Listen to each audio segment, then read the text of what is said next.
नमस्कार दोस्तों, आज हम सुनेंगे गौतम बुद्ध की कहानी मैं इतना गरीब क्यों हूँ। गतिशील पानी पीने लायक होता है, जो पानी स्थिर होता है उसमें अक्सर कीचड़ पनपता है। यह लाइनें बहुत ही महत्वपूर्ण है उन लोगों के लिए जो हमेशा दुखी रहते हैं। चलो इसी बात को हम एक बहुत ही बेहतरीन कहानी से समझते हैं। यह बात है 563 ईसा पूर्व की, जो वहाँ गौतम बुद्ध का समय भी कहा जाता है। गौतम बुद्ध हमेशा अलग अलग गांव जाकर वहां के लोगों को जीवन का सच्चा ज्ञान बांटते थे। ऐसे ही किसी गांव में गौतम बुद्ध धर्म सभा लगाकर वहां के लोगों का अज्ञान दूर कर रहे थे। उसी गांव में बहुत निर्धन और दुखी आदमी रहता था, जो इस सभा के बाहर खड़ा होकर बड़े ध्यान से देख रहा था।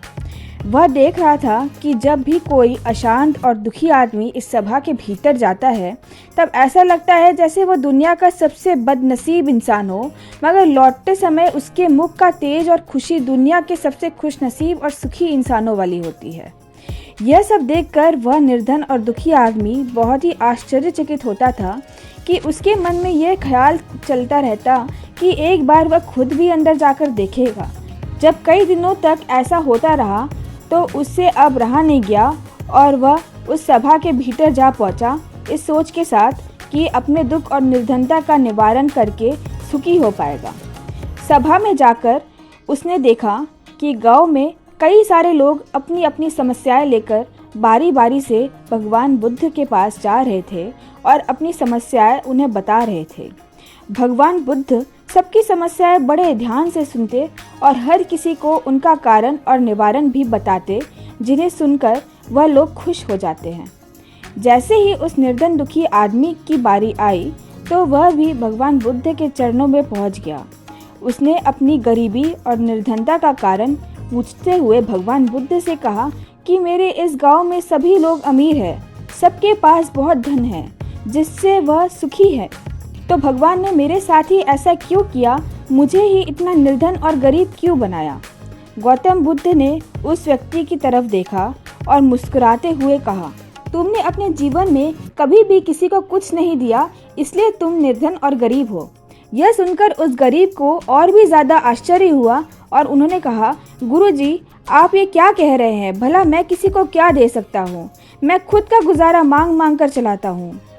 इस व्यक्ति की ऐसी बात और विचार सुनकर गौतम बुद्ध ने उससे कहा, तुम सिर्फ निर्धन ही नहीं बल्कि बड़े अज्ञानी भी हो। भगवान ने तुम्हें क्या कुछ नहीं दिया? मुस्कान दी है जिससे तुम दूसरों के जीवन में आशा की किरणें लगा सकते हो। वाणी दी है जिससे तुम लोगों का दुख दर्द और खुशियाँ बांट सकते हो। और 2 मजबूत हाथ दिए हैं जिससे तुम लोगों की सहायता कर सकते हो। अब तुम ही बताओ, जब तुम्हारे पास इतना कुछ है तो तुम निर्धन कैसे हुए?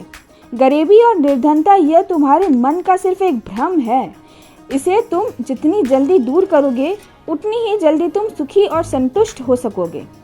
वह व्यक्ति अब गौतम बुद्ध से ज्ञान प्राप्त करके अपनी दुख और दरिद्रता का कारण समझ चुका था। अब उसकी सोच बदल चुकी थी, तो उसके चेहरे पर एक वही चमक और सुख दिखने लगी जो वह सभा के बाहर जाते लोगों के चेहरे पर देखता था।